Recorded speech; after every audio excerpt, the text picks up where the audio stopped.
चंगुल से कस के रखा था। 12 भगवान जाकर हिरण्याक्ष के चंगुल से पृथ्वी को मुक्त किए और जब अपने नासिका पे, कहा भैया, नाक पे 12 भगवान ने, 12 मतलब समझ रहे नहीं? समझ रहे? 12 माने सोकर। हाँ, भगवान ने अपने नाक पे पृथ्वी को धारण करके जैसे लेके चले, हिरण्याक्ष ने बड़ी जोर की गाली सुनाई भगवान को। दैत्य ये चंद्रवन ने जातो यम कंटक द्रुमा, ए जंगली कहीं के, कहाँ भाग रहा है, हमसे युद्ध कर। हिरण्याक्ष भगवान से कह रहा है। भगवान एक नहीं सुने, सीधे ला करके पृथ्वी को जब यथा उचित स्थान पे स्थापित कर दिए, चल घूम करके बैठे। आइए आइए श्रीमान जी, क्या कह रहे थे हमें? आप हमें वनगोचर कहे, जंगली कहे। आपने मुझे जंगली कहा, ठीक पहचाना। हम तो जंगली हैं, लेकिन सत्यम वयम भो वनगोचरा मृगा युष्मन हृदय मृगये ग्राम सिंहा। हम तो वनगोचर हैं, लेकिन तुम्हारे गांव के कुत्तों को भौंकने से हमें कोई फर्क नहीं पड़ता। देखो, संस्कृत में गाली भी किसी को दिया जाए तो बड़ी अच्छी लगती है। संस्कृत में अगर किसी को गाली दिया जाए तो अपना प्रशंसा समझेगा। आप किसी से कहो आओ ग्राम सिंह, भैया समझना, किसी से कहो आओ ग्राम सिंह तो क्या समझेगा कि हम अपने गांव में शेर की तरह रहते इसीलिए ग्राम सिंह कहा। लेकिन ग्राम सिंह नाम है कुत्ते का संस्कृत में। ग्राम सिंह किसका नाम है? कुत्ते का।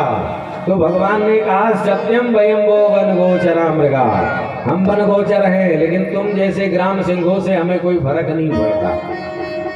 तो हिरण्याक्ष ने गदा घुमाकर भगवान पे एक दे मारी। भगवान अविचल खड़े रहे, ना हिले न डोले। भगवान ने कहा भैया तूने हमें गदा मारी तो एक थप्पड़ हमारा भी खाओ। भगवान घुमा करके एक थप्पड़ मारे, करेण कर्ण मूले हम यथा त्वाष्टम मरुत्पति ही। एक थप्पड़ में ही रक्त गमन करता हुआ धड़ाम से पृथ्वी पर गिरा और महाराज आके बाहर निकली चली आई। बोल बारह भगवान की जय हो, बांके बिहारी लाल की जय हो। एक थप्पड़ में ही हिरण्याक्ष का उद्धार हो गया। लेकिन देवता जयकारा नहीं लगाए। देवता सोचे कि अगर जयकारा लगाएंगे भगवान का और ये कहीं जीवित निकला तब, एक थप्पड़ में मर गया, इसकी क्या गारंटी है? देवता बहुत स्वार्थी हो, बहुत होशियार है, बिना ठोक बजाए कोई काम करते नहीं। तो देवता जयकारा बहुत देर हो गया जब नहीं लगाए, आपस में गाना फूसी करने लगे। एक दूसरे से कहता है हे भैया इतना बड़ा काम किए हैं प्रभु, और जयकारा तो लगाओ नहीं, कहीं वो नाराज हो गए तो लेने देने पड़ जाए। तो दूसरा कहता है कि अगर कहीं वो जीवित निकला तब क्या करोगे? तो बहुत देर जब हुआ तो देवता इतनी सुंदर ढंग से स्तुति करते हैं कि अगर ये जीवित हो तो इसको बुरा न लगे। देवताओं ने स्तुति कैसे की? यम योगिनो योग समाधिना रहो ध्यायन्त लिंगादसतो मुमुक्षया। सारे देवता कहते हैं हे प्रभु, इस बड़भागी को कौन सी गति आपने दी कि मरने के बाद भी फटी फटी आंखें आप ही को निहार रही है। भगवान ने सोचा कि हमारी स्तुति गा रही कि इसकी स्तुति गा रहे। भगवान ने जब पाद प्रहार किया, पैर मारे इसके शरीर में, तब जब इसका शरीर इधर से उधर लुढ़क गया, तब विश्वास हो गया देवताओं को कि इसका काम तमाम हो गया। तब खुल करके जयकारा लगाए और खुल करके स्तुति की ये सारे देवता। हे प्रभु, इस दुनिया में हिरण्याक्ष बहुत बड़ा आतंक फैलाए बैठा था, इसलिए हम बहुत पीड़ित थे। हम सब भाई गिरी कंदरा में छुपे बैठे थे कि हिरण्याक्ष के चंगुल से बचने के लिए गिरी कंदरा में हम सब छुपे बैठे थे। आपकी जय हो सरकार, आपने हम लोगों के ऊपर बड़ी भारी कृपा किया। भगवान प्रसन्न भये। अच्छा देखो, जब जानवर जल से बाहर निकलते हैं भैया तो अपने शरीर को झड़काते हैं कस के, जल से बाहर जब आते। तो 12 भगवान जब बाहर आए तो अपने शरीर को कस के झड़काया और उनके शरीर से जो रोमकूप गिरा, रोमा, वही ये कुसा है। ये जो कुसा हम लोगों को मिला ना, पैंती पहनते हैं किसी भी पूजा पाठ में, बिना पैंती के पूजा नहीं होगा, पंडित जी पैंती लाओ, कहते नहीं। तो ये पैंती कहाँ से आई? बोले 12 भगवान के रोमकूप है, उसी के द्वारा आज ये सारे कार्यक्रम सिद्ध हो रहे हैं। इस प्रकार से 12 भगवान जयकारा लगाते हुए सारे देवता भगवान की स्तुति किए और मेरे प्यारे प्रभु अंतर ध्यान हो गए। बोल भक्त वत्सल भगवान की जय हो, बांके बिहारी लाल की जय हो। अब 12 भगवान तो प्रस्थान किए। अब मनु महाराज ने सृष्टि रचना प्रारंभ करी, क्योंकि पृथ्वी में यह आ चुकी है।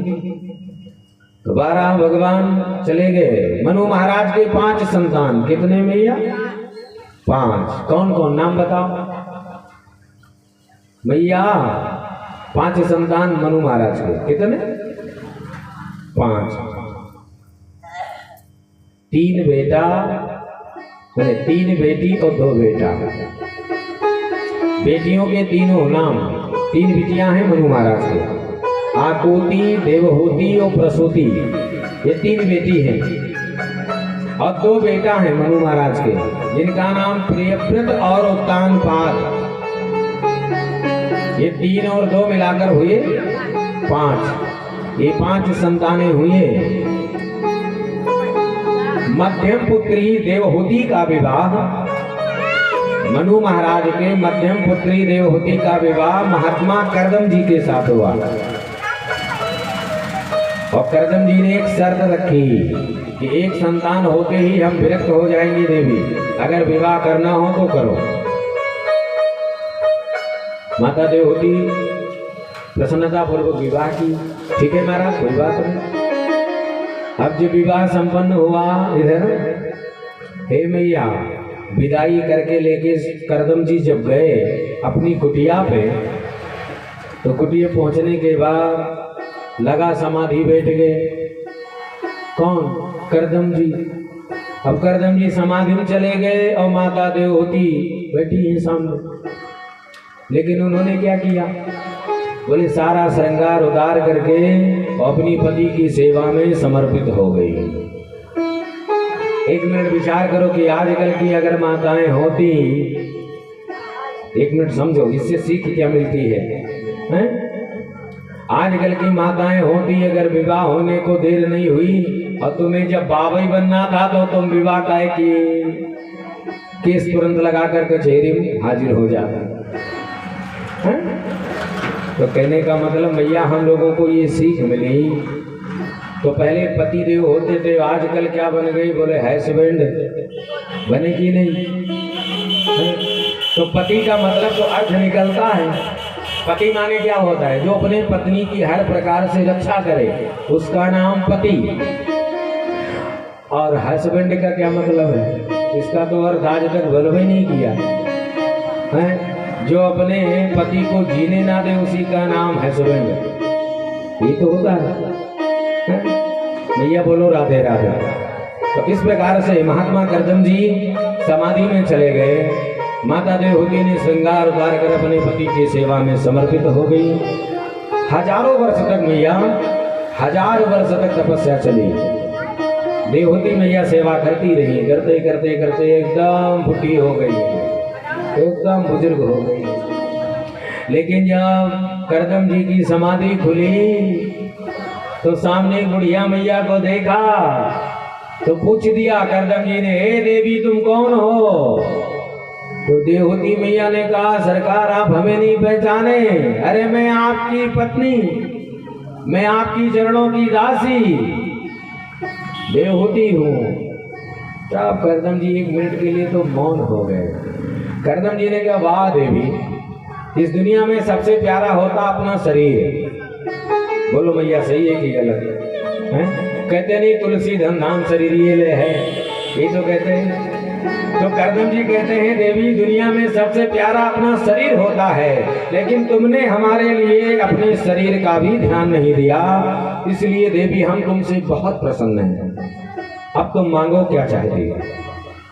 तब भगवती देवहूति ने कहा सरकार अगर हम सदगृहस्थ बने हैं तो एक संतान की कामना है बस। महात्मा करदम जी ने संकल्प मात्र से कामत विमान प्रकट किया, संकल्प किया एक विमान प्रकट हुआ और अपनी देवी से बोले जाओ जाकर सरोवर में पहले स्नान करके आओ। तो आगे बढ़ी, 1000 अप्सरा प्रकट होकर नहलाने के लिए आ गई, वो भी स्वर्ग की रंभादिक अप्सराएं सब आई स्नान कराने के लिए। भगवती देवहूति का उबटन लगा करके विधिवत स्नान कराया और स्नान करने के बाद जब मैया देवहूति लौट करके आई तो ऐसे लगे जैसे आज ही इनका विवाह होके आया है, एकदम नवयुवती हो गई। मैया भजन में बड़ी शक्ति है, भक्ति में बड़ी शक्ति है। महात्मा करदम जी दोनों दंपति इस विमान में बैठे और बैठ करके पूरे विश्व ब्रह्मांड का उपभोग किए, ना डीजल का झंझट ना पेट्रोल का झंझट। आज तक ऐसा तो कोई वैज्ञानिक हुआ नहीं कि जो बिना डीजल पेट्रोल वाला ऐसा बनाया हो विमान है।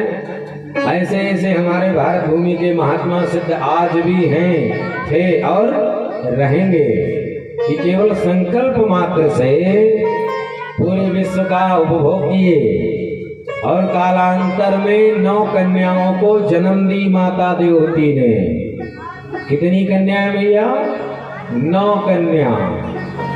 एक दिन करदम जी सोचे ओ करदम तुम तो फंस गए चक्कर में, तुम तो सोच रहे थे एक संतान होते हम विरक्त हो जाएंगे, ये तो 9 संतानें हो गई। करदम जी ने सोचा अभी भी कुछ नहीं बिगड़ा, घर छोड़ दो, नई दुनियादारी बढ़ती जाएगी। जैसे करदम जी चलने लगे माता देवहूति ने पैर पकड़ लिए, पैर पकड़ के पूछ दिया सरकार ये 9 बेटियां हैं और 9 बेटियों का हम विवाह करके विदा कर देंगे तो अंत में मेरा अवलंब क्या होगा, बस इतना बताओ, मैं किसके सहारे जीऊंगी। तब करदम जी को याद आ गया, अरे देवी तो चिंता क्या करती है, भगवान ने मुझे वचन दिया था कि करदम तुम विवाह करो तो हम तुम्हारा बेटा बनेंगे। भगवान ने करदम जी को वचन दिया था, सहायम स्वांस कलया तद वीरेण महामुने तव क्षेत्रे देवहूत्यां प्रणश्ये तत्व संगीताम। ये भगवान का वचन है। करदम जी ने कहा देवी चिंता न कर, तू तो अब की बार नारायण की जननी बनने वाली है। कालांतर में महाराज माता देवहूति गर्भवती हुई और भगवती देवहूति के गर्भ से भगवान साक्षात कपिल रूप में प्रकट हुए। बोल कपिल भगवान की। कपिल भगवान का दर्शन करने के लिए विधाता ब्रह्मा अपने 9 पुत्रों को लेके आए। 10वें नंबर के नारद जी कहीं घूमने चले गए थे, बाकी 9 ऋषियों को लेके आए, मरीचि, अत्रि, अंगिरा, पुलस्त, पुला, क्रतु, भृगु, वशिष्ठ, इन 9 को लेके आए। करदम जी का दर्शन किया, परमात्मा का भी दर्शन किया, प्रणाम किए। आज ब्रह्मा जी ने करदम जी से प्रश्न किया, मैया बोलो राधे राधे, और धीरे से बोलो राधे राधे। आज एकादशी तो नहीं, आवाज नहीं निकल रही महाराज। बोलो बांके बिहारी लाल की जय हो। महात्मा करदम जी से ब्रह्मा जी ने कहा सरकार एक बात मानो आप, अगर हम कहें बोलो महाराज। बोले आपके घर 9 बेटा और हमारे घर 9 बिटिया। करदम जी ने कहा हमारे घर 9 बेटी है और तुम्हारे घर 9 बेटा है। अगर बोलो न मानो तो इन दोनों का विवाह अगर कर दिया जाए तो आपको कैसा लगेगा। ब्रह्मा जी ने कहा शुभस्य शीघ्रम, अरे शुभ काम में देरी ना करो, तत्काल विवाह करो, क्योंकि ब्रह्मा जी चाहते ही यही थे सृष्टि का विस्तार हो। हे मैया, देवहूति के 9 बेटियों का विवाह ऋषि कुमारों से हो गया। 9 का विवाह करके महात्मा करदम जी ने बेटियों को विदा कर दिया। अब विदा करने के बाद अब घर में केवल 3 सदस्य, महात्मा करदम, ध्यान से समझना, माता देवहूति और भगवान कपिल। करदम जी ने तुरंत उठे और बोले देवी अब अपने राम घर रहने वाले नहीं हैं। मैया चौथे पन में घर की आसक्ति को छोड़ ही देना चाहिए।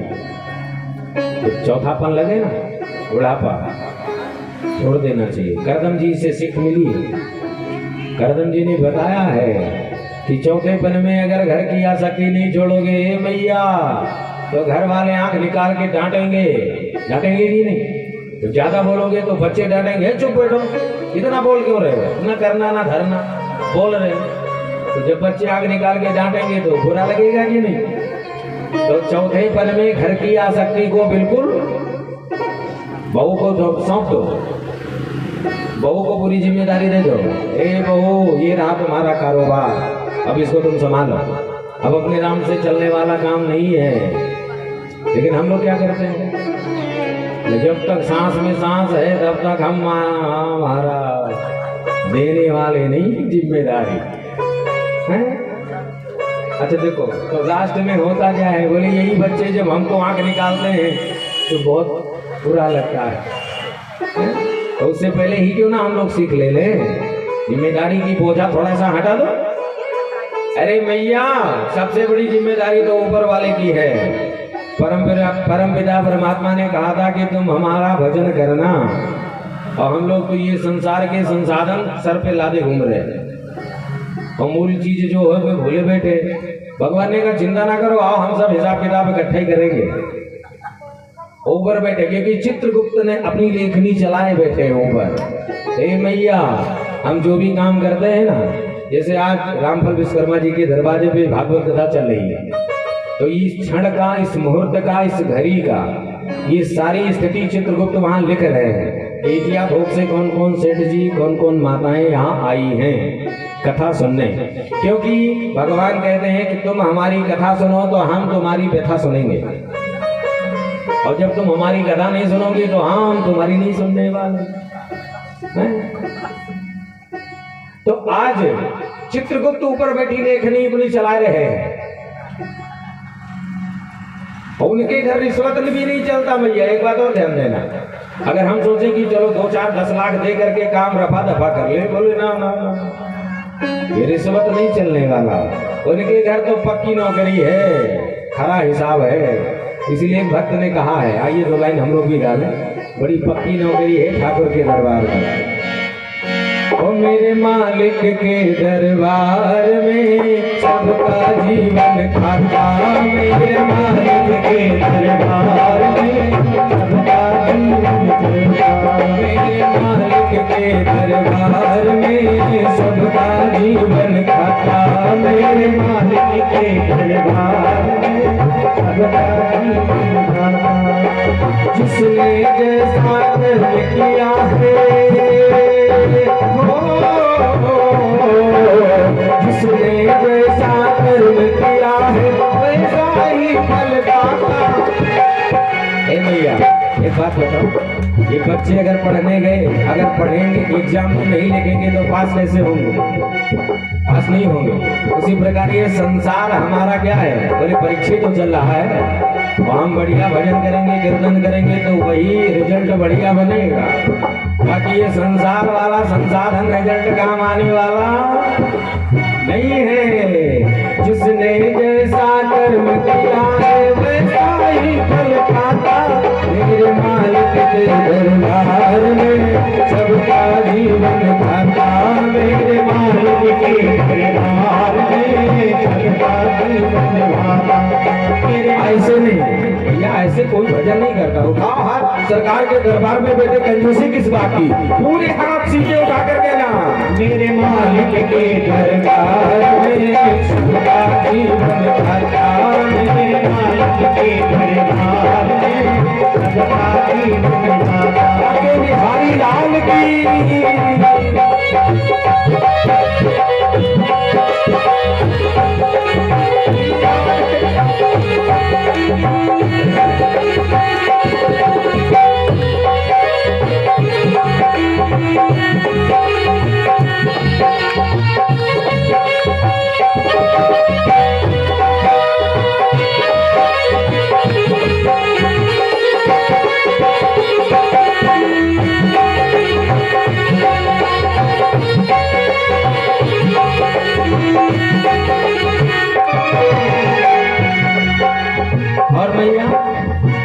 सुंदर घटना है, सुंदर लाइन है, ध्यान से समझना।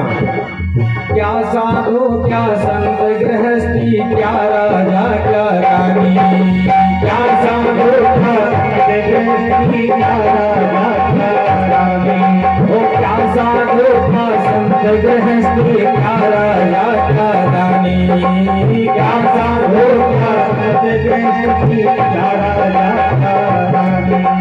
प्रभु की वही में लिखी हुई है सबकी कर्म कहानी, प्रभु की वही में लिखी हुई है सबकी कर्म कहानी।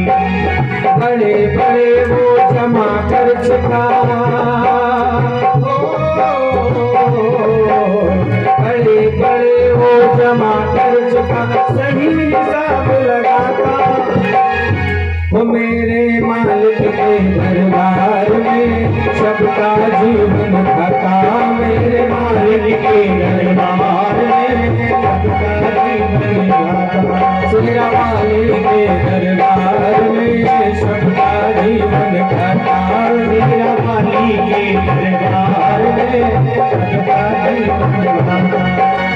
और इतना प्यारा भाव, इतना मीठा भजन है।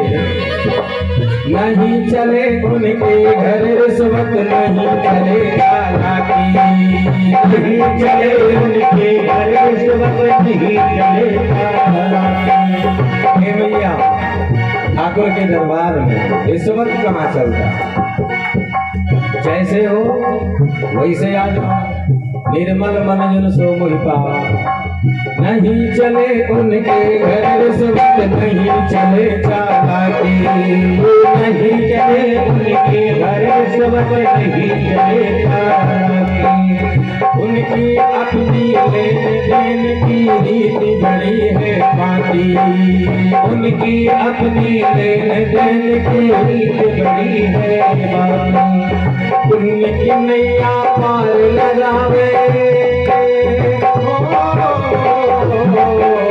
पुण्य की नैया पार लगावे, पाप स्वयं डूब जाता, वो मेरे मालिक के दरबार में सबका जीवन खाता, मेरे मालिक के दरबार में सबका जीवन खाता, ओ बिहारी के दरबार में सबका जीवन खाता, मेरे बिहारी के दरबार में सबका जीवन खाता।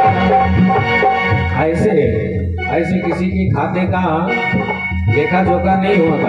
आप लोग हाथ बांध के बैठेंगे तो भगवान भी कह रहे कि बताओ हमने हाथ दिया काहे के लिए, झगड़ा करने के लिए थोड़ी भगवान ने हाथ दिया। हे मैया, भगवान ने अपने लिए हाथ दिया था कि हमारी सेवा करेंगे। अब ऐसे सेवा थोड़ी करते, हाथ नहीं बांधते। उठाओ मैया हाथ, एक बार बिहारी जी के लिए उठा दो पूरी पूरी हाथ। तुम मेरे मालिक के दरबार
हमारे मुख्य यजमान रामफल भैया के माता जी की तरफ से ठाकुर जी के चरणों में आया है 101 रुपया।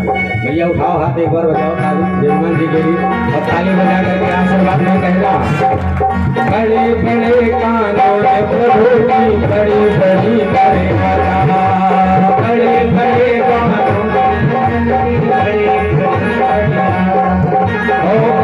बड़े कानों में प्रभु की बड़ी बड़ी मर्यादा, बड़े बड़े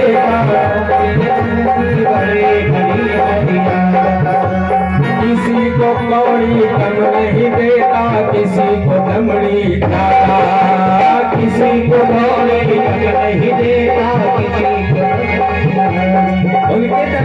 कंजूसी की बात है ही नहीं।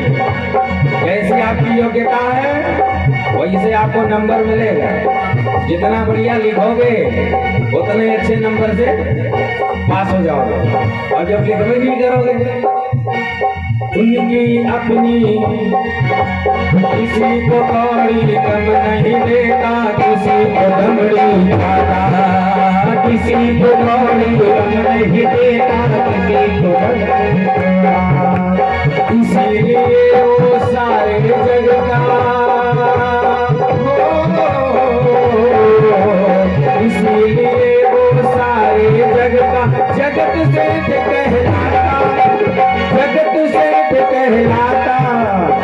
आप जगत के सेठ के लिए उठाओ मैया हाथ पूरे और ताली बजा कर कहना कि मेरे मालिक के दरबार में सबका जीवन भरा, मेरे मालिक के दरबार में सबका जीवन भरा, मेरे ठाकुर के दरबार में सबका जीवन भरा, मेरे ठाकुर के दरबार में सबका जीवन भरा। मिश्रा जी हमारे नन के विश्वकर्मा देश मुक्त यजमान के भाई सहयोगी है, जिनके द्वारा आया ठाकुर जी के चरणों में 101 रुपया। भैया ताली बजाओ, इन भक्तों के लिए भी बजा करके स्वागत है। और कहना है लास्ट पंक्ति में भैया करता वही हिसाब सभी का आसन पर डट के, करता वही हिसाब सभी का आसन पे डट के, करता वही हिसाब सभी का एक आसन पर डट के, करता वही हिसाब सभी का एक आसन पर डट के। उनका फैसला कभी न बदले लाख कोई सर कट के, उनका फैसला कभी न बदले लाख कोई सर कट के। समझदार तो चुप रहता है, समझदार तो चुप रहता है, मूर्ख शोर मचाता, मूर्ख शोर मचाता, मेरे मालिक के दरबार में सबका जीवन खाता, मेरे मालिक के दरबार में सबका जीवन खाता, मेरे मालिक के दरबार में सबका जीवन खाता। और लास्ट पंक्ति में बड़ी सच्ची घटना है भैया कलियुग के हम लोगों के जीवन के लिए। क्या कहते हैं?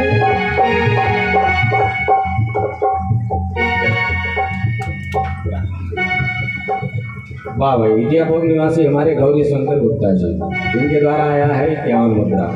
उठाकर हाथ ताली बजा दो भैया गुप्ता जी के लिए भी, शेष जी के लिए आशीर्वाद रूप में कहना है लास्ट पंक्ति में उजली करनी कर ले बंदे कर्म न करियो काला, उजली करनी कर ले बंदे कर्म न करियो काला। हे मैया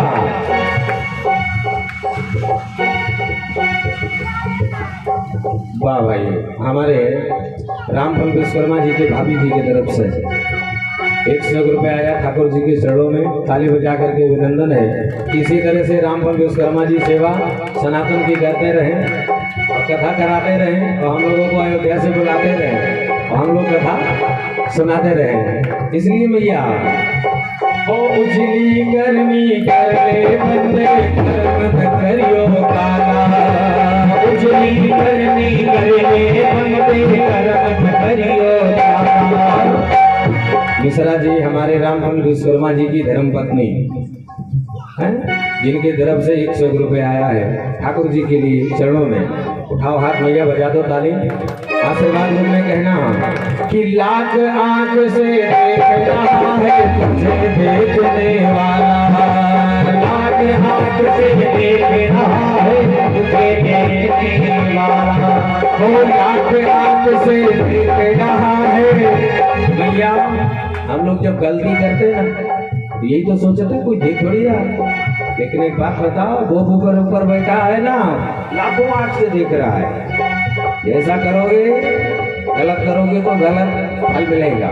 इसलिए ये मत सोचो कि दुनिया वाले नहीं देख रहे, अरे दुनिया वालों से हट करके भी ऊपर कोई बैठा है। लाख आंख से देख रहा है तुझे देखने वाला, लाख आंख से देख रहा है तुझे देखने वाला, उसकी तेज नजर से बंदे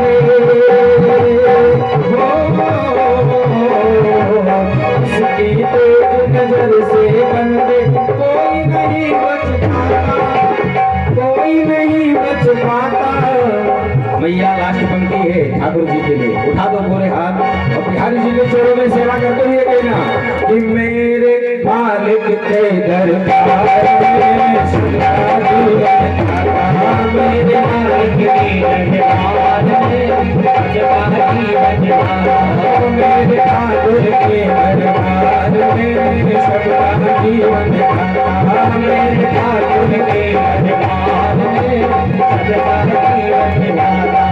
और जो कोई जैसा करनी करता वैसा ही बन पाता, जो कोई जैसा करनी करता वैसा ही बन पाता, मेरे ठाकुर के दरबार में सदा जीवन खाता, मेरे ठाकुर के दरबार में सदा जीवन खाता, ओ सबका जीवन खाता, सबका जीवन खाता, सबका जीवन लो। सदगुरुदेव भगवान की जय हो, बिहारी लाल की जय हो। भैया बोलो राधे राधे, और धीरे से बोलो राधे राधे। इस प्रकार से मैया कहा गया उजली करनी कर ले बंदे, कर मन करियो काला, ओ लाख आंख से देख रहा है तुझे देखने वाला। इतने नहीं, उसकी तेज नजर से बंदे कोई नहीं बच पाता। हम लोग कितना भी सफाई क्यों ना करें भगवान के सामने, लेकिन जो लिख गया वो लिख गया। हे मैया, ये सफेद कपड़ा ठाकुर जी ने हमें दिया कि इसको साफ रखना, और हम लोग दाग पे दाग लगाते जा रहे हैं। तो क्या क्या होगा? क्या बोले इस कपड़े को ले जाएंगे धोबी घाट। आजकल तो वॉशिंग मशीन चल गई है, धोबी घाट भी बंद, घर में डाल देते हैं और उसी में वो अच्छी धुलाई करता है। तो उसी प्रकार ये मानव रूपी कपड़ा बड़े भाग्य मानुष तन पावा, मानव रूपी कपड़े को भगवान ने दिया, और हम लोग क्या करते हैं? बोले चोरी करो, जबरदस्ती करो, झगड़ा करो, लड़ाई करो, काम क्रोध मोह हमारे अंदर गंदगी भरी है, भर लिए धीरे धीरे करके, खूब भर लिए अंदर। अब होगा क्या? बोले इसकी सफाई तो करना पड़ेगा कि नहीं? भाई कपड़ा गंदा कौन पहनना चाहेगा? मैया जरा बताओ। सब लोग साफ ही चाहते हैं कि हम लोग थोड़ा बन ढंग के रहें। तो भगवान की हम सब कपड़े ही तो हैं, यहाँ दुनिया में आए हैं। अब यहाँ अगर ये गंदगी लग रही है तो धुलाई होगा कहाँ? बोले दक्षिण दिशा में संयमनीपुरी है यमराज की, वहीं पे। वाह भाई, हमारे रमापुर से भी भक्त आए हैं। देवता प्रसाद विश्वकर्मा रमापुर निवासी, जिनके द्वारा भगवान के चरणों में 101 रुपये आया है। मैया ताली बजा दो एक बार दानवीर भक्तों के लिए। और कहना है आशीर्वाद में एक लाइन में कि जब लागी गंगा जमन जल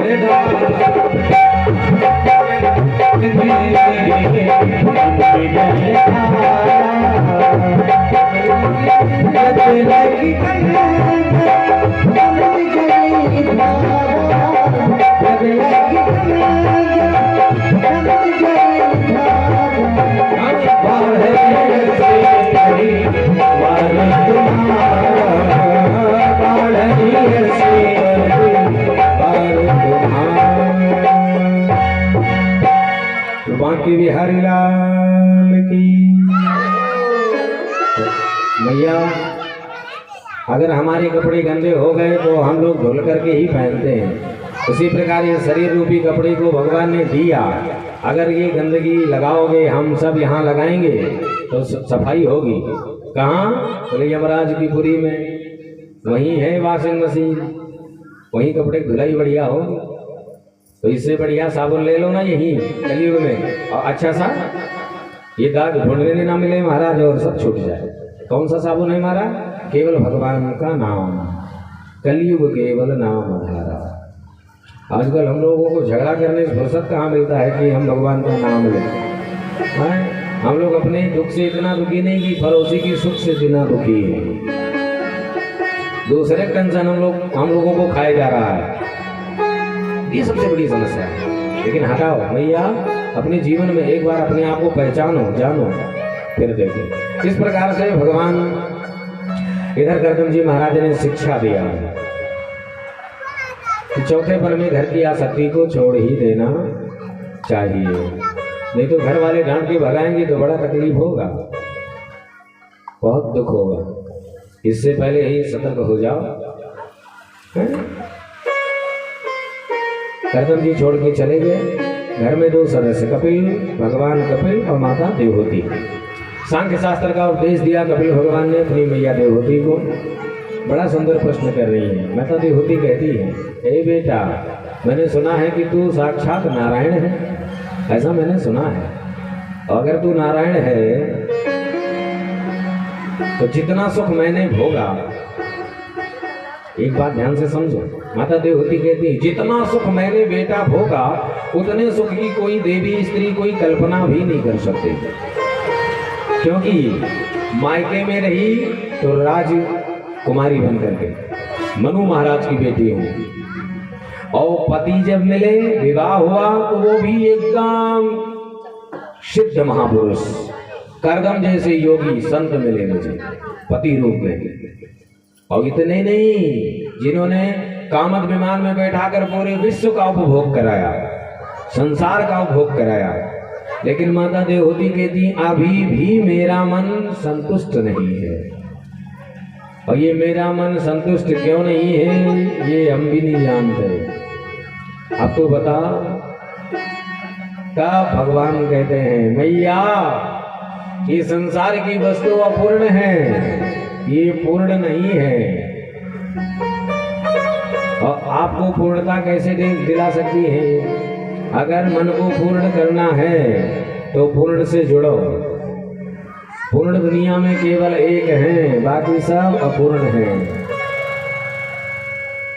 तो दुनिया से चित्त को हटाओ और गोविंद के चरणों में लगाओ, फिर देखो आपको संतुष्टि मिलती है कि नहीं। देवहूति मैया ने कहा, तो बेटा ये मन लगे कैसे भगवान में, ये तो बता।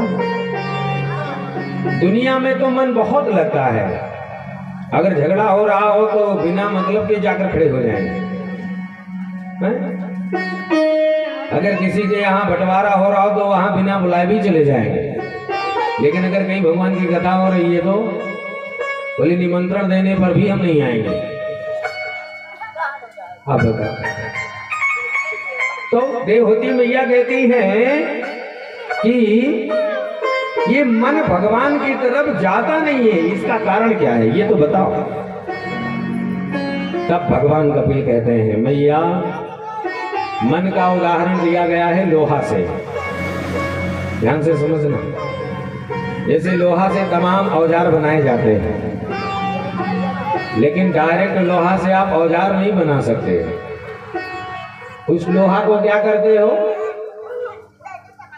औजार बनाने के लिए उसको पहले तपाते हो, अग्नि में लाल करते हो, और जब वो तप करके एकदम लाल हो जाता है, उसके अंदर की कठोरपन एकदम खत्म, उसके अंदर द्रवता आ जाती है।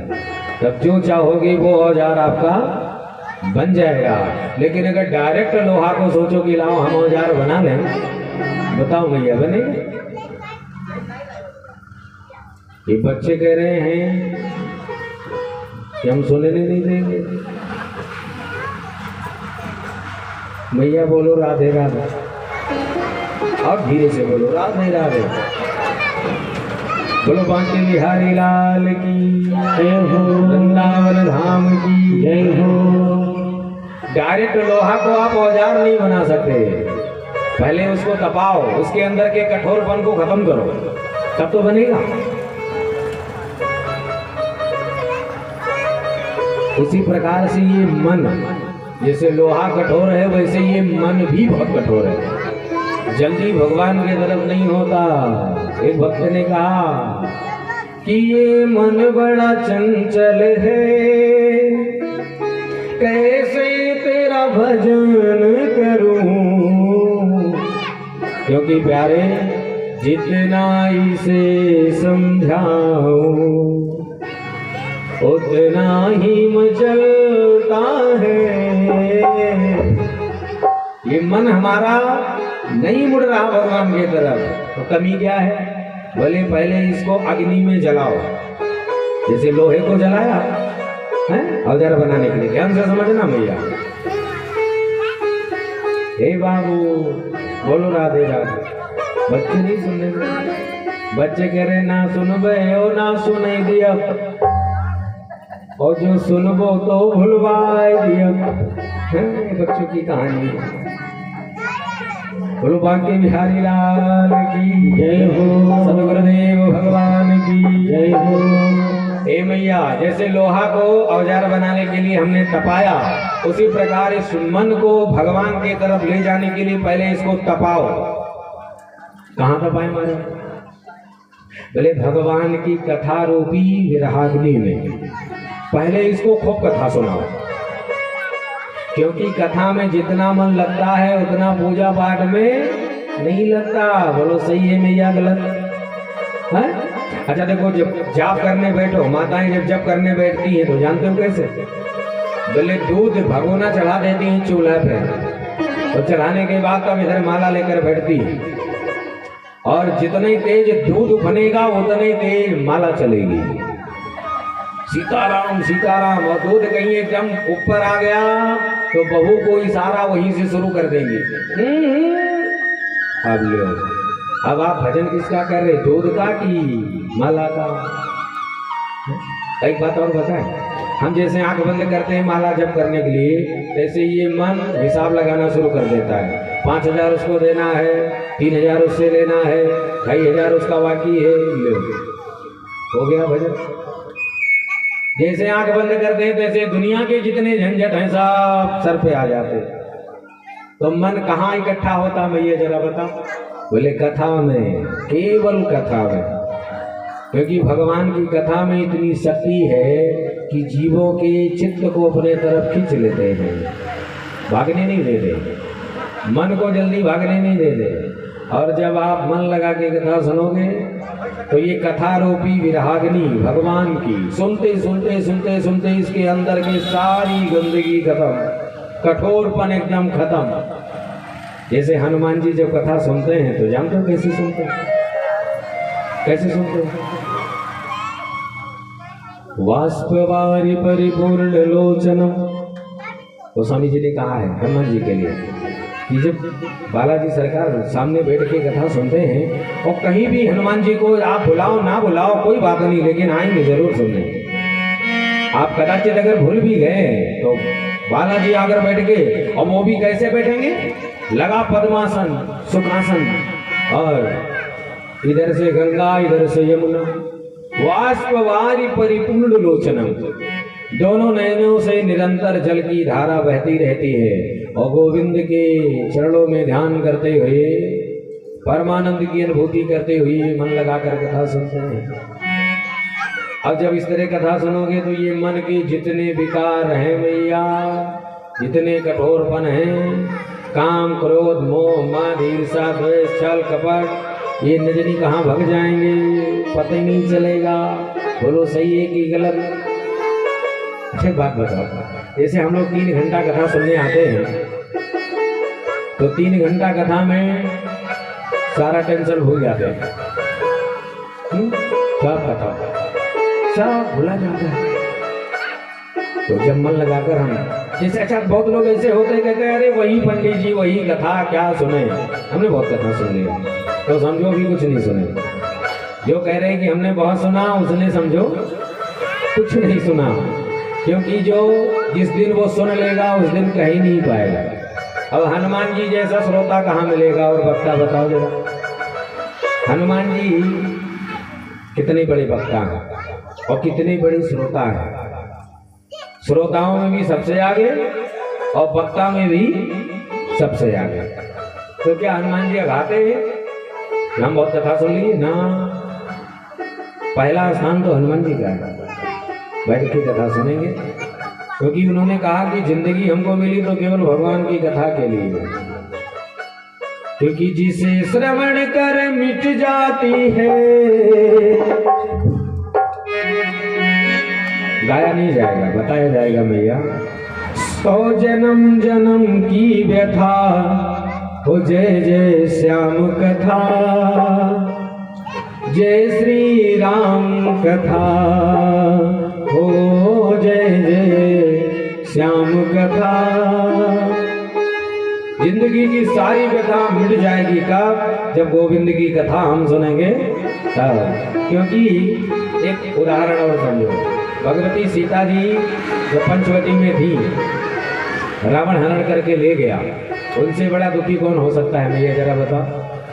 एक विदेशी आक्रांता मेरी महामाया भगवती जगत जननी का हरण करके ले गया और अपने अशोक वाटिका में बिठाया है। वहां पर इतनी दुखी थी, लेकिन जैसे हनुमान जी महाराज गए, बालाजी सरकार गए, तो उन्होंने क्या किया? कौन सी दवा खिलाई? कि रामचंद्र गुण, यही एक सबसे बड़ी दवा है हनुमान जी के पास। हनुमान जी महाराज ने भगवती जनक नंदिनी के सामने वर्णन करना शुरू कर दिया और सारे शोक, सारे कष्ट, सारे दुख सब भग गए। कहा बाबा ने कि रामचंद्र गुण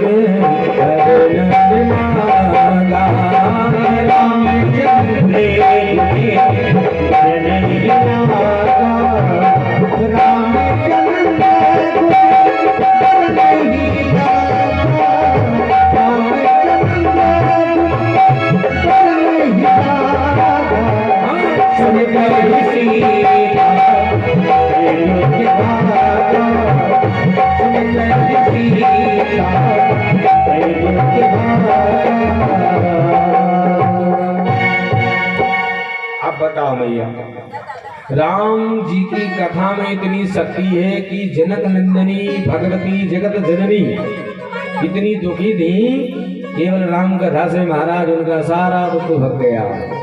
तो हम आपका दुख कौन सा बड़ी बात है? हम लोगों के पास तो इतना बड़ा दुख तो है नहीं।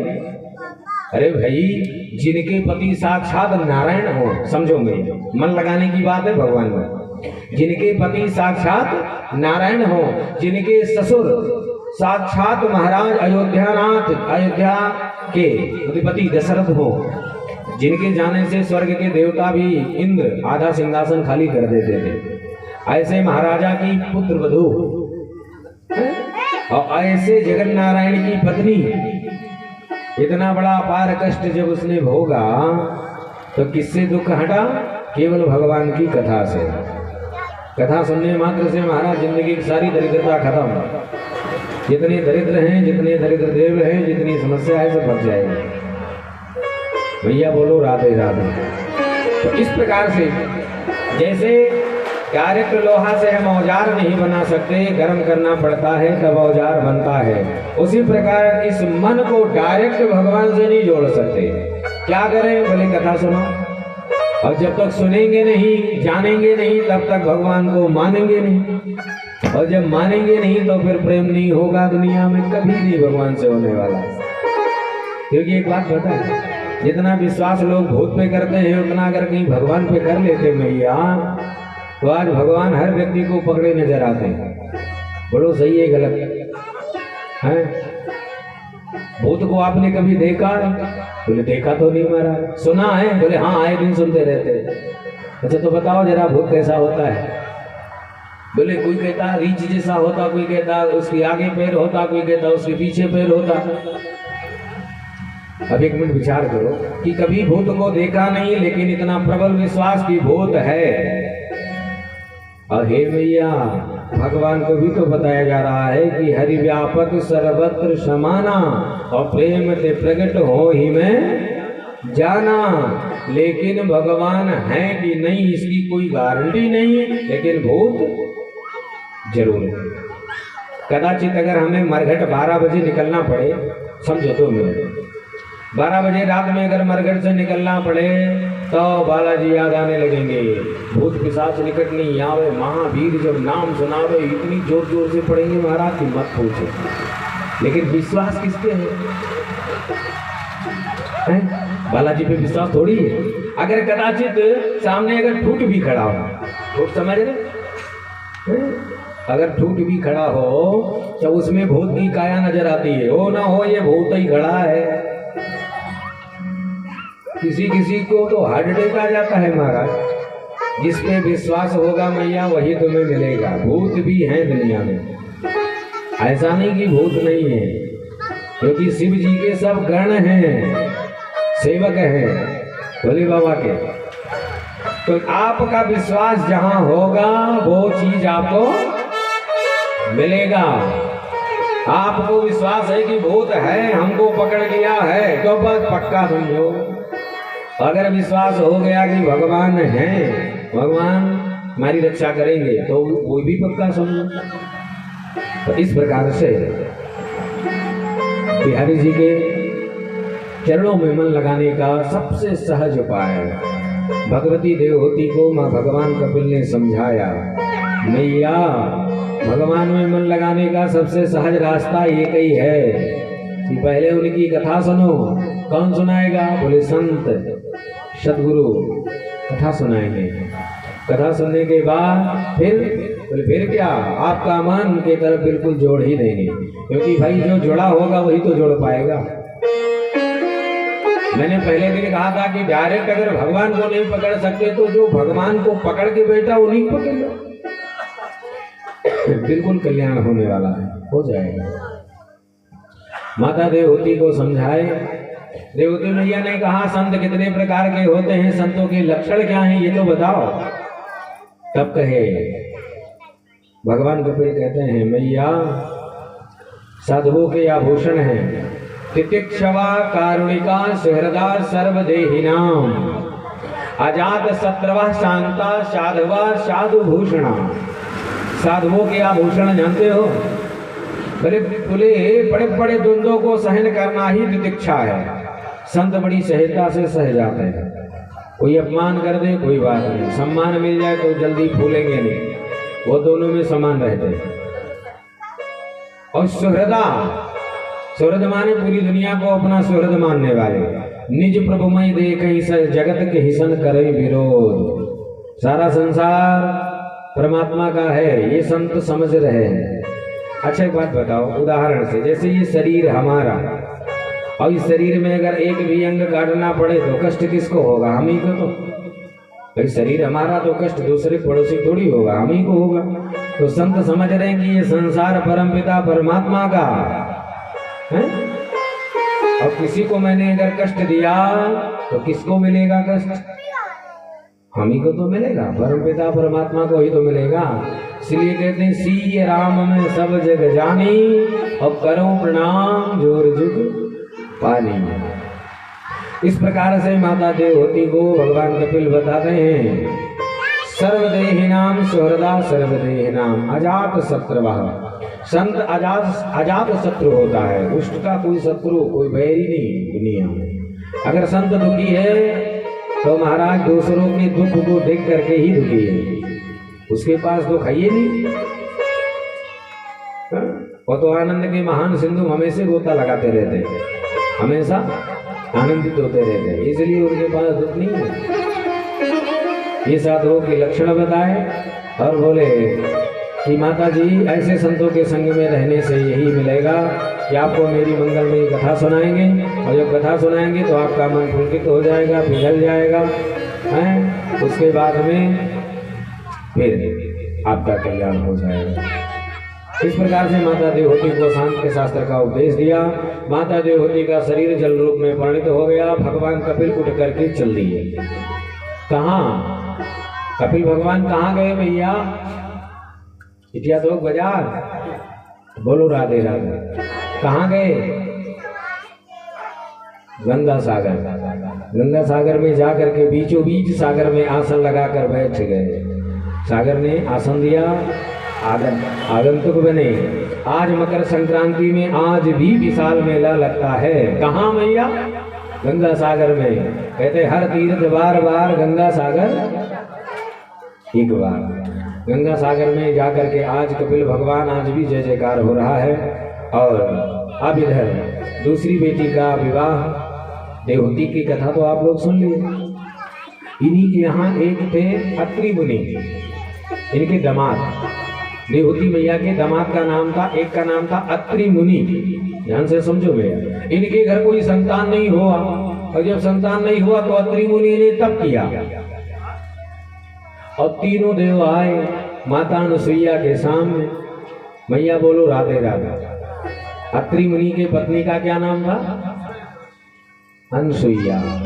अनुसुईया मैया के सामने आए और तीनों ने परीक्षा लेना चाहा, तो भगवती अनुसुईया ने कमंडल में रखा था जल, और उसी जल को उठा करके हाथ से छिट दिया महाराज। 2-2 साल के बच्चे बन गए तीनों के तीन, और लगाकर पालना अपने आंगना में। और मैया अनुसुईया ने कहा चिंता ना करो, हम तुम्हें भोजन अभी कराते हैं। और माता अनुसुईया ने डाल दिया पालना। एक भक्त ने कहा एक लाइन गा लिया जाए कि माता अनुसुईया ने डाल दियो पालना, बोल रहे तीन दिन बन करके लालना। माता अनुसुईया ने डाल दियो पालना, करके लालना। माता अनुसुईया ने डाल दियो पालना, बोल रहे तीन दिन बन करके लालना। माता अनुसुईया ने डाल दियो पालना, बन करके लालना। और झूल रहे तीन दिन बन करके लालना, झूल रहे तीन दिन बन करके लालना। और झूल रहे तीन दिन बन करके लालना, झूल रहे तीन दिन बन करके लालना। सदगुरुदेव भगवान की जय हो। तीनों देवता बन गए, छोटे छोटे बच्चे परीक्षा लेने आए थे माता अनुसुईया के सामने। ये हमें निर्वस्त्र होकर भोजन कराओ। मैया ने कहा चिंता न करो, हम तुम्हें कराते, आओ इधर बैठे। हमारे भारत भूमि में महात्माओं में इतनी शक्ति थी मैया की, मंत्र पढ़ के अगर जल मार दें तो फिर जो चाह लें वो होना ही है। तो तीनों देव जो त्रिगुणातीत हैं, इस जगत के मूल कारण हैं, उन तीनों देवताओं को बालक बना दिए। ऐसे ऐसे हमारे भारत भूमि में माताएं थी, हैं और रहेंगी। बोल भारत माता की, सच्चिदानंद भगवान की। अब हे मैया, देवहूति का आप चरित्र सुने। अब आकृति देवी का विवाह हुआ रुचि प्रजापति के साथ, जिनके घर यज्ञ नारायण भगवान प्रकट हुए। बोलो यज्ञ नारायण भगवान की। और दक्षिणा नाम की कन्या से इनका विवाह हुआ। यज्ञ के पत्नी का क्या नाम भैया? दक्षिणा। बिना दक्षिणा के यज्ञ पूरा नहीं माना जाता। इसके बाद अब बची तीसरी बेटी, जिनका नाम प्रसूति। प्रसूति बेटी का विवाह हुआ प्रजापति दक्ष के साथ। इनके घर 16 कन्याओं ने जन्म लिया। कितनी कन्या भैया? 16 कन्याओं में 13 कन्याओं का विवाह कर दिया धर्म के साथ। धर्म की कितनी पत्नी है? 13 पत्नी। श्रद्धा, दया, प्रतीक्षा, श्री, री, मूर्ति आदि ये सब धर्म की पत्नी है। अब 16 में से अगर 13 निकल गई तो बची कितनी भैया? 4 की 5? हम नहीं बताएंगे महाराज। भैया गिनती हमारी कमजोर, जरा बताते रहो। बोलो राधे राधे। 16 में से अगर 13 निकल गई तो कितनी बची? 3। अब लगा कि हमारी ढोक में कथा हो रही, तो आप लोग बोल ही नहीं रहे। बोलो राधे राधे। 3 बची तो एक बेटी का विवाह किया अग्निदेव के साथ। अग्निदेव के पत्नी का क्या नाम है भैया? हम लोग अग्निदेव को जानते हैं कि नहीं? अग्नि एक देवता है। कुछ लोग नहीं समझ पाते तो कहते हैं अग्नि एक देवी है। नहीं, अग्नि एक देवता है। अग्निदेव के पत्नी का क्या नाम है भैया? स्वाहा। क्या नाम? हाँ, आज नाम नोट कर लो। हम लोग हवन करते हैं तो स्वाहा बोलते हैं कि नहीं? ये अग्निदेव की पत्नी है और प्रजापति दक्ष की बेटी है, ये भी ध्यान देना। तो अग्निदेव का विवाह हुआ स्वाहा देवी के साथ और एक बेटी का विवाह किया पितरों के साथ। भाई पितृपक्ष में हम लोग पूर्वजों को जल पिलाते कि नहीं? जैसे स्वाहा करते वैसे जल भी पिलाते। तो ये जो पितृ के पत्नी का क्या नाम है भैया? पितरों के पत्नी का नाम है स्वधा। हम लोग जल देते समय अगर स्वधा नहीं बोलेंगे तो पानी नहीं मिलने वाला पूर्वजों को। अगर स्वाहा नहीं बोलेंगे तो हवन नहीं पूरा होगा और स्वधा नहीं बोलेंगे तो पानी नहीं मिलने वाला। बहुत लोग तो स्वाहा बोलबो ही नहीं करते हैं। हाँ, पंडित जी कहते हैं गणपति स्वाहा तो जजमान हाँ ठीक है महाराज बोलते जाओ। अब अगर आप स्वाहा नहीं बोल रहे, इनकी पत्नी का आदर नहीं कर रहे हैं, तो बताओ क्या आपका ये कि पूरा होगा ना? फल नहीं मिलने वाला। इसलिए स्वाहा तेज बोलना चाहिए ताकि ये स्वाहा देवी सारे विभाजन करें आहुति को देवताओं में।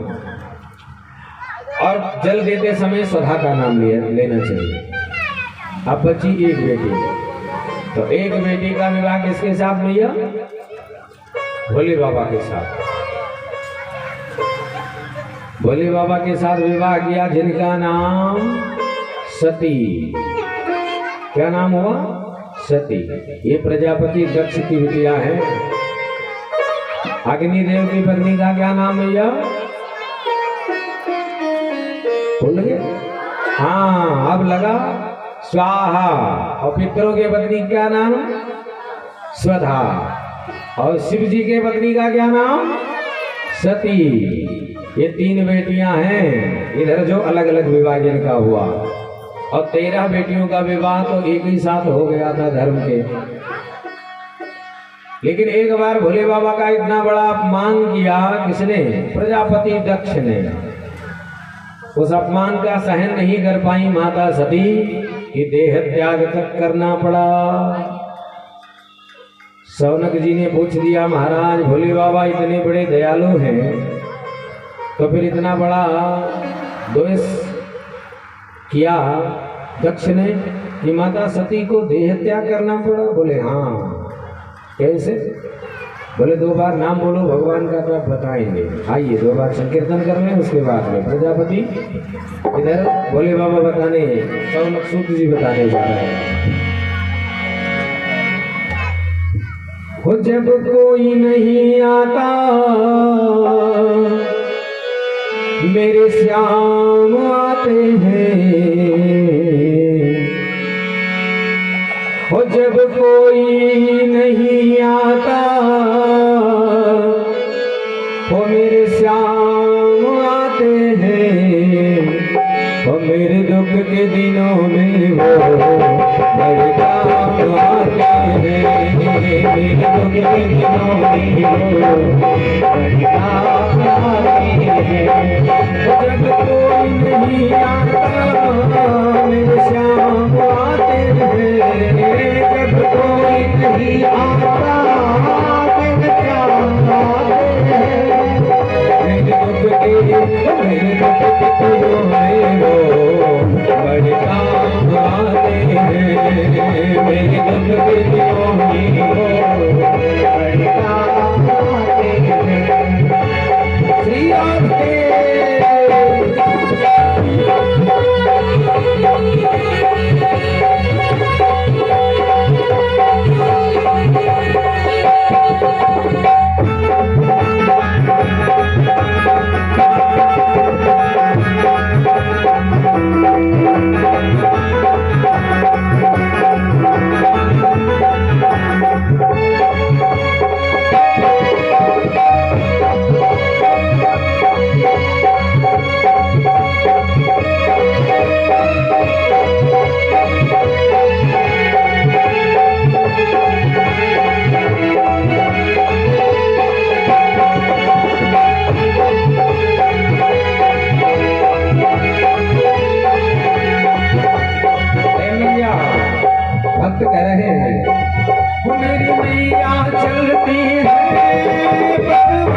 हमें डरता नहीं रस्ते सुनिशान आते हैं। मेरे दुख के दिनों में वो बड़े काम आते हैं। मेरे दुख के दिनों में वो बड़े काम आते हैं। मेरे दुख के दिनों में वो बड़े काम आते हैं। ये कितने बड़े होकर दीनों से प्यार करे। कितने बड़े होकर दीनों से प्यार करे। भैया हम लोगों से बिहारी जी बहुत प्रेम करते हैं, लेकिन जब हाथ बांधेंगे तब प्रेम नहीं करेंगे। उनकी सेवा तो करो, उठाओ हाथ भैया, पूरे हाथ उठाओ बिहारी जी के लिए। जितने दीवाने भक्त और कहना इतने बड़े होकर दीनों से प्यार करे। इतने बड़े होकर दीनों से प्यार करे। अपने भक्तों का दुख पल में स्वीकार करे। अपने भक्तों का दुख पल में स्वीकार करे। अपने भक्तों का दुख पल में स्वीकार करे। अपने भक्तों का दुख पल में स्वीकार करे। ये दिल बोले सब कुछ, ये दिल बोले सब कुछ पहचान जाते हैं। ये दिल बोले सब कुछ पहचान जाते हैं। मेरे दुख के दिनों में वो बड़े काम आते हैं। मेरे दुख के दिनों में वो बड़े काम आते हैं। जब कोई नहीं आता मेरे साथ आते हैं। जब कोई नहीं आता मेरे साथ आते हैं। ऐसे नहीं आते भगवान भैया। एक बार उठा दो बिहारी जी के लिए पूरे हाथ, भगवान को बुलाना है तो कहना कि मेरे दुख के दिनों में वो बड़े काम आते हैं। मेरे दुख के दिनों में वो बड़े काम आते हैं। मेरे दुख के दिनों में वो बड़े काम आते हैं। मेरे दुख के दिनों में वो बड़े काम आते हैं। बड़े काम आते हैं। बड़े काम आते हैं। बांके बिहारी लाल की जय हो। गुरुदेव भगवान की जय हो। भैया बोलो राधे राधे। तो कहते नहीं कि प्रीतम जान लियो मन माही, अपने सुख से ही जग बांधो को काऊ को नाही। और सुख में आन सबई मिल बैठत रहत चहो दिस घेरे। और विपत्ति परी सब ही संग छाणत को नावत नेरे। जब समस्या आती है तो खासम खास लोग भी दूर हो जाते हैं। तो लोग सही है भैया की गलत है। इसलिए भक्त ने कहा कि मेरे दुख के दिनों में वो बड़े काम आते हैं।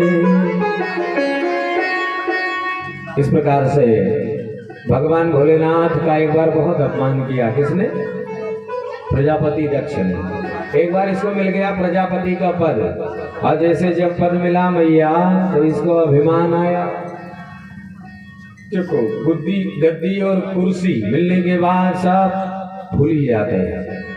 बाबा ने तो लिख दिया कि नहीं को सजन आज माही, नहीं को नहीं को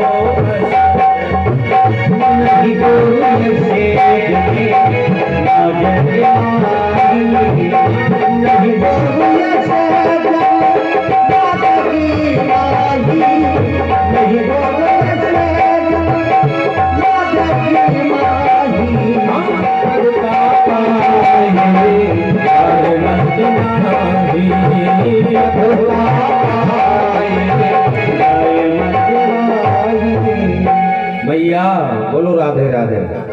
इस दुनिया में संपत्ति मिल जाए, धन मिल जाए, ऐश्वर्य मिल जाए और अभिमान ना आ जाए तो समझो भगवान की कृपा ही है, सो बच्चे हैं।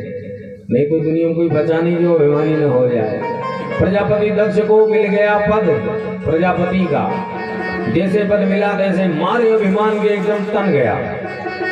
सभा इकट्ठा किया और उस सभा में सब देवता आए, छोटे बड़े सारे देवता मैया आए स्वागत के लिए। अब भाई प्रधानमंत्री जी की सभा है तो विधायक विधायक मंत्री सब आएंगे स्वागत के लिए, तो आए। फिर यहाँ तक ब्रह्मा विष्णु और महेश भी आए, तीनों देव आए स्वागत के लिए। लेकिन प्रजापति दक्ष ने जब अपने सभा में प्रवेश किया, चारों तरफ दृष्टि घुमाता हुआ जा रहा है कि आखिर हमारे स्वागत में कौन कौन खड़े हो रहे हैं। चारों तरफ घुमा रहा है नजर। हे मैया बोलो राधे राधे राधे राधे। 10 मिनट की कथा और है, उसके बाद पदार्थी। प्रजापति दक्ष चारों तरफ दृष्टि घुमाता चला जा रहा है, लेकिन अचानक देखा कि 3 देव खड़े नहीं हुए। कितने? 3। कौन कौन भैया? ब्रह्मा विष्णु और महेश। तो ब्रह्मा विष्णु को देख करके तो कुछ नहीं बोला, लेकिन भोले बाबा को देख करके एकदम लाल पीला हो गया। अरे राम राम, इसको तो मैंने अपनी बेटी बिहाई है, ये मेरा दामाद है, ये आखिर क्यों नहीं खड़ा हुआ?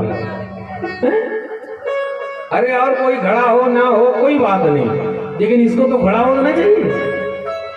अब गद्दी पे पहुंचते ही भाषण देना शुरू। प्रजापति दक्ष माइक पकड़ लिए और सारे सभासदों से बोले, ए सभासदों ध्यान पूर्वक सुनो। अब सब सभासद सावधान हो गए कि भाई प्रधानमंत्री जी का भाषण लास्ट में होता है भैया, प्रधानमंत्री जी लास्ट में बोलते हैं और ये प्रधानमंत्री जी आता ही बोलना शुरू कर दिए, इसका मतलब कुछ खास बात है। सारे सभासद सावधान। प्रजापति दक्ष ने कहा, सुनो भाई, हम एक ही बात कहना चाहेंगे कि सभ्य समाज में अगर कोई असभ्य व्यक्ति आ जाए तो सारी सभा बिगड़ जाती है। अब सारे देवता एक दूसरे के मुंह देखने लगे कि आखिर इसमें असभ्य कौन दिखाई पड़ रहा है भाई, हैं? एक से बड़े बड़े महात्मा हैं, देवता हैं, इसमें असभ्य कौन है? दक्ष ने कहा, ए देवताओं, इधर उधर ताका झाकी क्या कर रहे हो? ये तुम्हें शंकर दिखाई नहीं पड़ता क्या?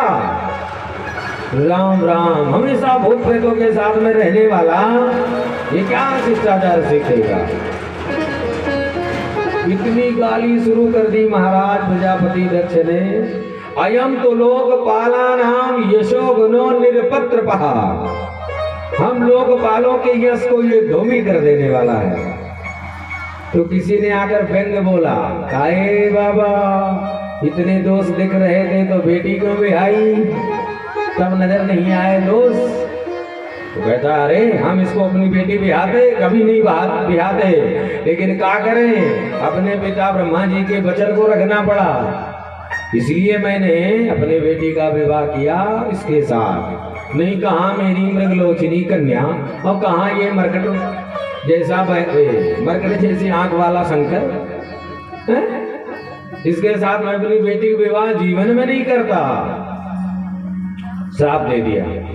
प्रजापति दक्ष कहता है, सुनो, आज के बाद इस शंकर को किसी भी यज्ञ में भाग न मिलेगा, नहीं दिया जाएगा। और नंदीश्वर से नहीं रहा गया। नंदीश्वर धमक करके खड़े हुए, बोले, अरे प्रजापति दक्ष, ये तुझे प्रजापति का पद क्या मिला तो इतना अभिमानी हो गया?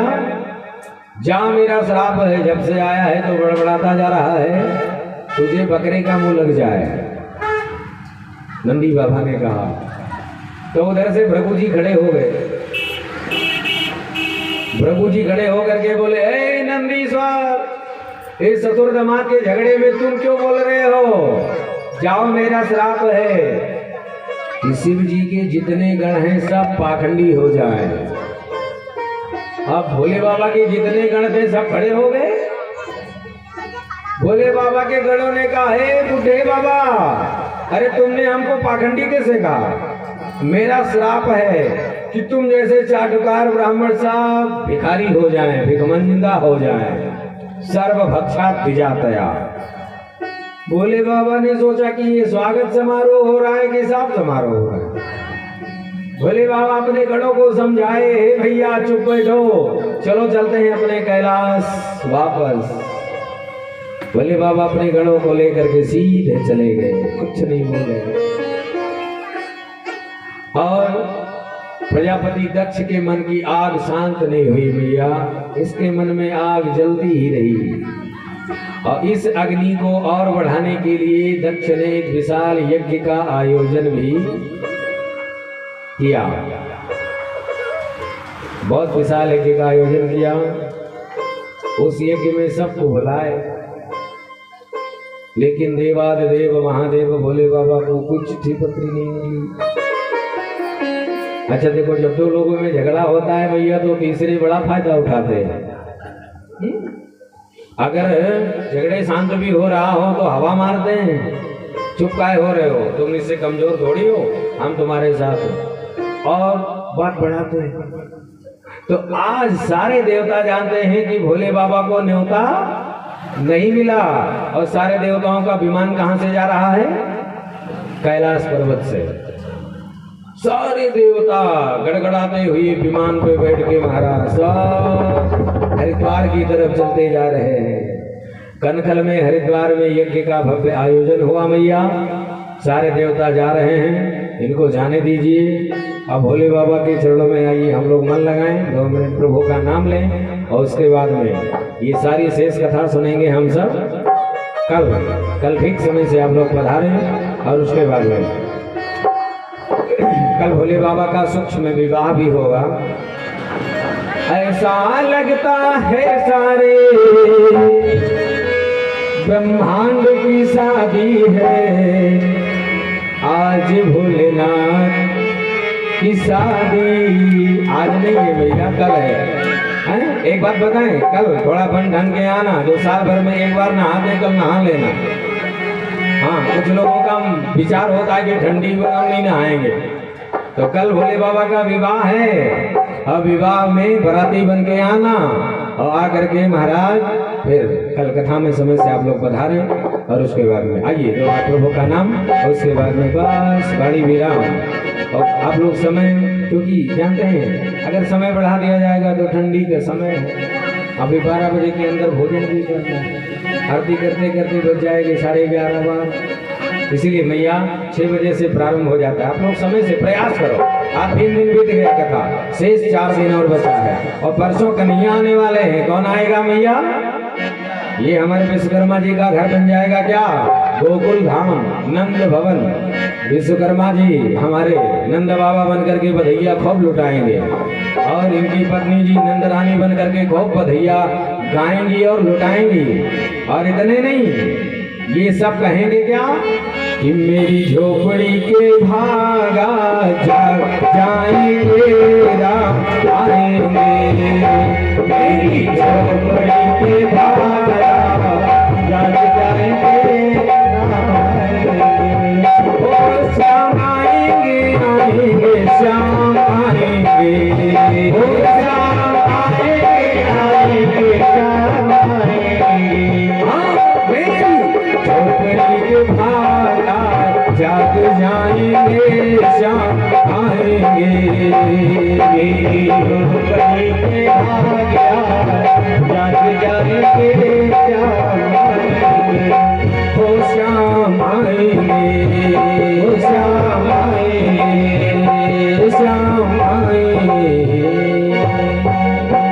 रूपा के बिहारी लाल की ये स्मरण बनाए रखो मैया, क्योंकि बस आज तो बीत गया, कल शेष बचा, कल के बाद परसों ही आएंगे। इसलिए स्मरण बना। भगवान को जब देर से बुलाओ, थोड़ा देर में आते ठाकुर जी तो थोड़ा ज्यादा प्रेम होता, वाह, दर्शन करने में भी बड़ा आनंद आता। इसलिए आज और कल 2 दिन मिला करके परसों बुला ही लेंगे, और कहेंगे आजा कलयुग में लेके अवतार ओ गोविंद। कल इकट्ठे गा दिया जाएगा। और परसों बिल्कुल बुलाकर ही मानेंगे। बड़ी दिव्य झांकी निकलेगी परसों, और कल विवाह में आप सब लोग आइएगा। और आइए अब 2 बार प्रभु का नाम लिया जाए और उसके बाद फिर वाणी।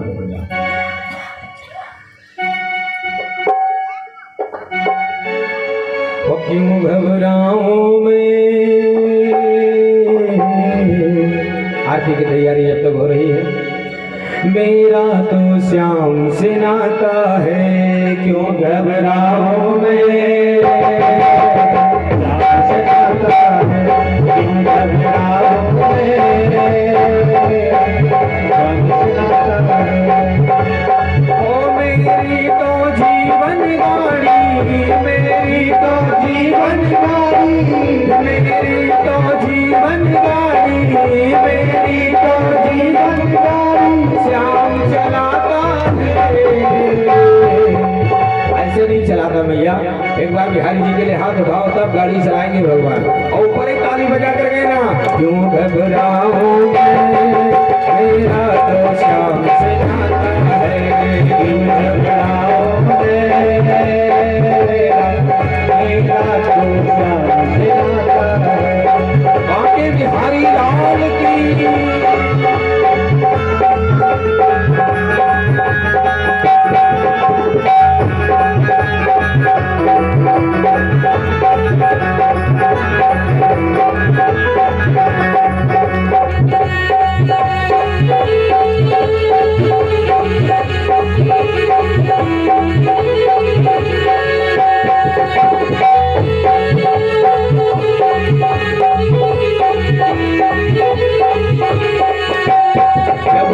मुझको पड़ती है दरकार, श्याम हमेशा रहता है तैयार, श्याम हमेशा रहता है तैयार, श्याम रहता है तैयार। जब जब मुझको पड़ती है दरकार, श्याम हमेशा रहता है तैयार। करती है दरकार, श्याम हमेशा रहता है तैयार। श्याम ने मुझ पर किया बहुत उपकार, श्याम हमारे जीवन का आधार। श्याम ने मुझ पर किया बहुत उपकार, श्याम हमारे जीवन का आधार। ओ हरदम ये मुझ पर अपना, हरदम ये मुझ पर अपना, हरदम ये मुझ पर अपना, हरदम ये मुझ पर अपना प्यार लुटाता है। तुम घबराओ मेरा तो श्याम से नाता है, तुम घबराओ मेरा तो श्याम से नाता है। ओ मेरी तो जीवन गाड़ी, मेरी तो जीवन गाड़ी, मेरी तो जीवन गाड़ी, मेरी तो जीवन गाड़ी, श्याम चलाता है। तुम घबराओ मेरा तो श्याम से नाता है, तुम घबराओ मेरा तो श्याम से नाता है, तुम घबराओ मेरा तो श्याम से नाता है। दुख के बादल जब जब मंडराते, श्याम नाम लेते ही कट जाते। दुख के बादल जब मंडराते, श्याम नाम लेते ही कट जाते। पाल न पाता वो कर पाते, कभी दोबारा नजर नहीं आते, कभी दोबारा नजर नहीं आते। संकट आने से पहले, संकट आने से, संकट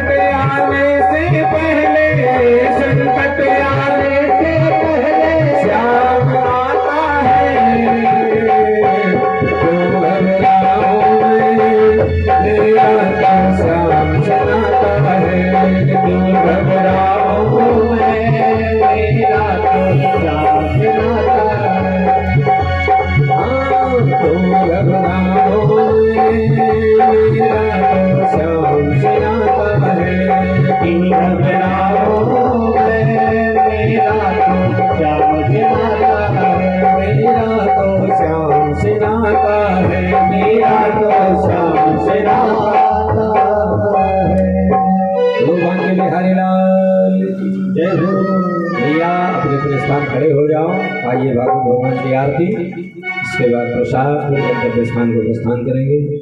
श्री राधे। चंद्रमा मनसो जातुसक्षमो दुर्जो भयायत श्रोत्राद्वानिश्च प्राणस्य मगादग्निरजायत। बोलो भागवत भगवान की जय।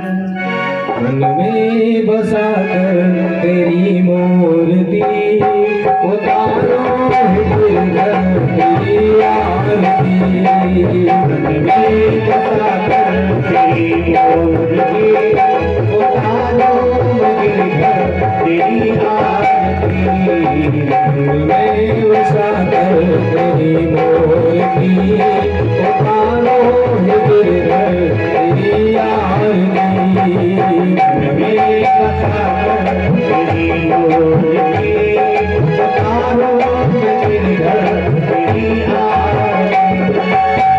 बिहारी लाल की महिमा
त्वमेव माता पिता त्वमेव त्वमेव बन्धुः सखा त्वमेव त्वमेव तेजा द्रविणं त्वमेव त्वमेव सर्वं मम देव त्वमेव सर्वं मम देव हरे कृष्ण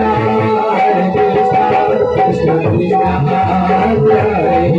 हरे राम राम हरे कृष्ण कृष्ण हरे हरे हरे राम राम राम हरे हरे हरे कृष्ण कृष्ण हरे हरे राम राम राम हरे हरे राम राम राम हरे हरे राम राम राम हरे आराधिकुं समर्पयामि जलेन पुष्पे देवाभिवन्दनं परिक्रमा कर लीजिए एक बार। ओम जय तीर्थानि प्रत्यंगा गंगा देगा गोसागरी उजने धन्वानि तन्नसी। बोल भागवत भगवान की, सद्गुरुदेव भगवान की जय हो।